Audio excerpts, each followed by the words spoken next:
নমস্কাৰ বন্ধুসকল, ৰাতিপুৱাই ওলাইছোঁ এটা ভিডিঅ' বনাম বুলি তেজপুৰ বামুণী হিলছত, আৰু তাৰে আজি আপোনালোকক অকণমান দেখাম।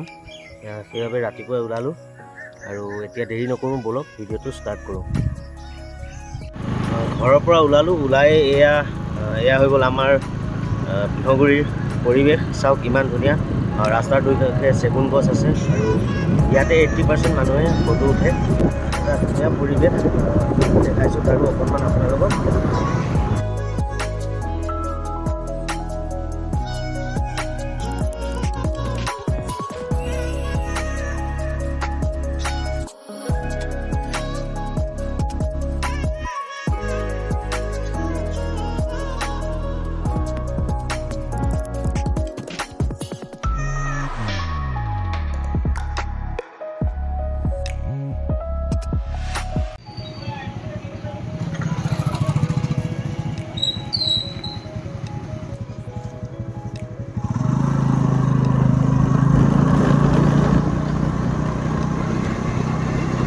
In 200 meters, turn left.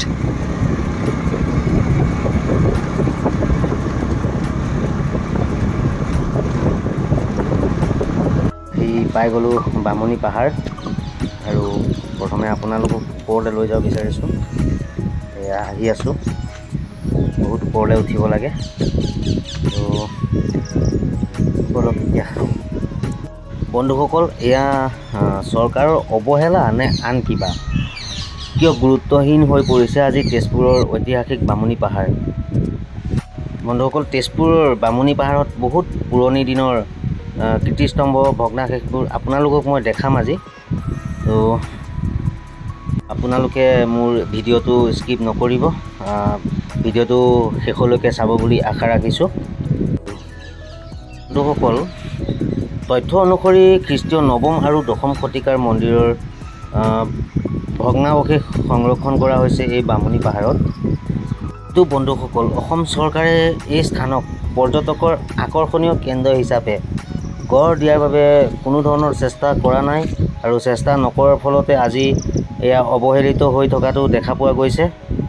চাওক আপোনালোকে, দেখাই আছোঁ আপোনালোকক। এয়া হৈ গ'ল ব্ৰহ্মপুত্ৰ, একে কাষতে লাগি আছে।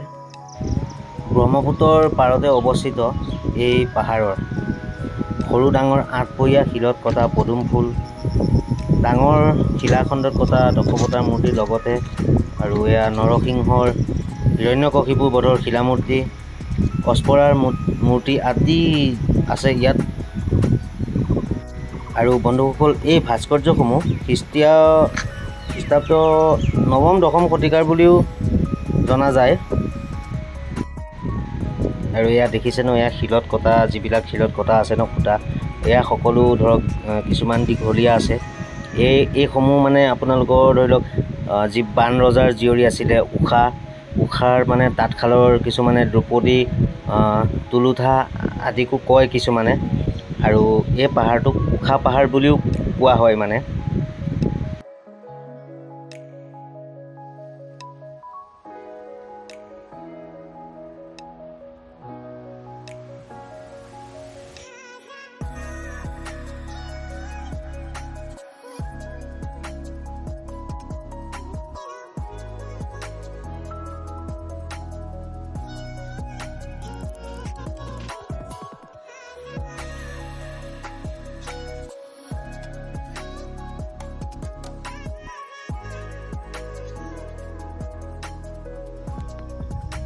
মই আহিলোঁ এতিয়া একেবাৰে ওপৰত, আৰু চাওক মই তাতো আপোনালোকক দেখাই আছোঁ। এয়া চাওক, মোৰ পিছফালে দেখিছে নিশ্চয়, আৰু সকলোবোৰ দেখাই আছোঁ আপোনালোকক।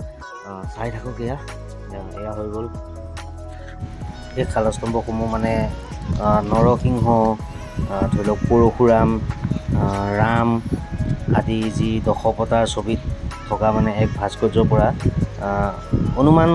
অনুমান কৰা হয়। আৰু এই মন্দিৰটো মানে ধৰক বিষ্ণুৰ উপাসনাস্থলী আছিলে বুলি কোৱা হয়। আৰু মজিয়া আৰু পদপথৰ অৱশেষত মানে বুজিব পাৰি যে এইটো বিষ্ণুৰ কেন্দ্ৰীয় উপাসনাস্থলী আছিলে। আৰু দ্বীপটোৰ ওপৰত আৰু ধৰক শিৱ মন্দিৰবোৰ চৌপাশে চাৰিটা কোণতে অৱস্থিত আছিলে। আৰু ইয়াৰ পৰা কেইটামান স্তম্ভ আৰু ভাস্কৰ্য ইতিমধ্যে ধৰি লওক আপোনাৰ চিত্ৰলেখা উদ্যানলৈ লৈ যোৱা হৈছে কেইটামান, হয়তো আপোনালোকে চিত্ৰলেখাত গ'লে দেখা পাব। আৰু বহুতো স্তম্ভ আছে, দেখাই আছোঁ সকলোবোৰ দেখাই আছোঁ। মোৰ পিছফালে আৰু আছে, চাওক মই দেখাই আছোঁ যিমানখিনি পাৰিছোঁ। আৰু এই সকলোবোৰ স্তম্ভতেই মানে একোটা কটা চিহ্ন আছে, চাওক এয়া। সকলোবোৰতো দেখাই দিব নোৱাৰোঁ মানে, তথাপিতো যিখিনি পাৰিছোঁ দেখাইছোঁ আপোনালোকক। আৰু এতিয়া মই ওপৰৰ পৰা তললৈ নামি যাম আৰু সেইখিনি দেখাই দিম আপোনালোকক সম্পূৰ্ণ। বন্ধুসকল, যদিহে মোৰ এই ভিডিঅ'টো ভাল লাগিছে, লাইক, কমেণ্ট, শ্বেয়াৰ আৰু ছাবস্ক্ৰাইব কৰি দিব। যোন নতুনকৈ আহিছে মোৰ চেনেলত বা ফেচবুকত, সকলোৱে মোক আগলৈ যাতে উৎসাহ দিয়ে আৰু ভাল ভিডিঅ' বনাই যাবৰ কাৰণে। তো ধন্যবাদ, দিন শুভ হওক।